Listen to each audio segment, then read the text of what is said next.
On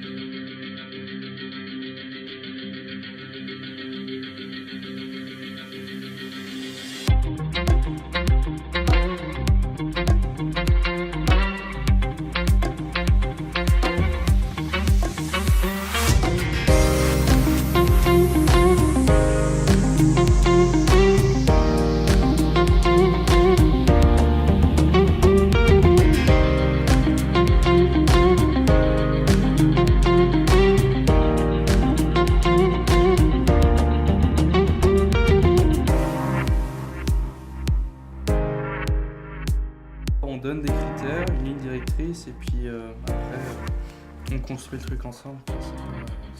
Il n'y a pas d'objectif précis de toi, je veux que tu fasses ça, C'est ça. tu vas le faire ça comme ça. Il n'y a pas de hiérarchie du tout entre les non. gens en fait. C'est ça, du coup on a décidé de partir de différents exercices en fait pour trouver une manière d'approcher les personnages. Donc on avait cet exercice-là. Moi j'aimais bien aussi l'idée de partir d'une émotion majeure, c'est-à-dire, je sais pas si, les 4 émotions du clown. Par exemple la peur, la tristesse, la joie et la colère. C'est les 4 émotions du clown. Et donc on essayait de partir dans l'exercice entre faire l'émotion réaliste et passer à l'absurde. Et on dosait comme ça un peu. Et on s'est dit plus tard, pour les personnages, ce serait bien de faire une de ces émotions qu'il a un peu plus marquée que d'autres. On a cet exercice-là. On a aussi l'exercice de partir d'un animal. Donc ça, c'est un peu commedia dell'arte, en fait. Du coup, on se donne un animal à faire. Et d'abord, on le fait vraiment quand il est animal. Donc au début, c'est assez rigolo quand tous les comédiens se mettent à faire un animal sur scène, quoi. Et après, on l'humanise un petit peu. Et ça donne quelque chose, ça fait quelque chose. Tu peux peut-être expliquer ton personnage, par exemple, tes personnages. Du coup, c'était compliqué parce que... Enfin, compliqué. C'était marrant plutôt que compliqué. Parce que Juliette nous a donné vraiment le fait de partir d'un animal. Et l'animal, en fait, qui nous passait par la tête. Au début, sans nous dire dans quel but. Donc, du coup, c'était vraiment... ça a viré sur des choses assez marrantes. Bon, évidemment, le premier animal qui m'est passé par la tête, c'est le cafard. Donc, bon, c'était super simple à faire. Mais voilà, de partir, en fait, vraiment de l'animal, de l'humaniser petit à petit, dans sa démarche, dans son interaction avec l'extérieur.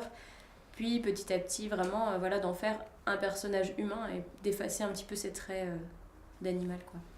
On les met sur scène en fait avec leurs animaux, ils doivent un peu se dépatouiller entre ce qu'on dit, ah bah là vous êtes dans une pharmacie, et puis tout à coup il y a quelque chose qui tombe du ciel, qu'est-ce que c'est après voilà, la scène tourne à la guerre, comment vos personnages réagissent face à ça. On a travaillé beaucoup sur des improvisations et on a décidé d'axer un petit peu sur la création de personnages, donc de pouvoir voir un peu à partir de techniques, de démarches, savoir qu'est-ce qui nous met en mouvement, du coup si c'est plutôt le visage, si c'est plutôt le corps, si c'est plutôt...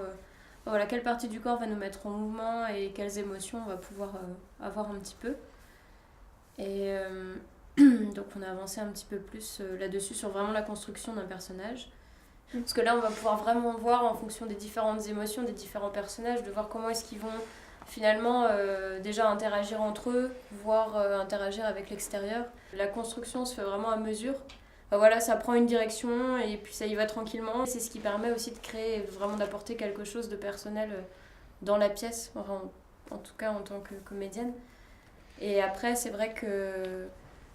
Pour revenir à la thématique, moi c'est ce qui Enfin, quand j'avais vu les 2 projets du coup des Rêvambules et Place numéro 23, c'est les 2 qui m'ont fait me dire ça m'intéresse parce qu'aujourd'hui je me questionne sur l'action qu'ont les gens dans le quotidien et voilà un petit peu comment les gens interagissent et qu'est-ce qu'on en fait de tout ça nous aujourd'hui en tant que citoyens.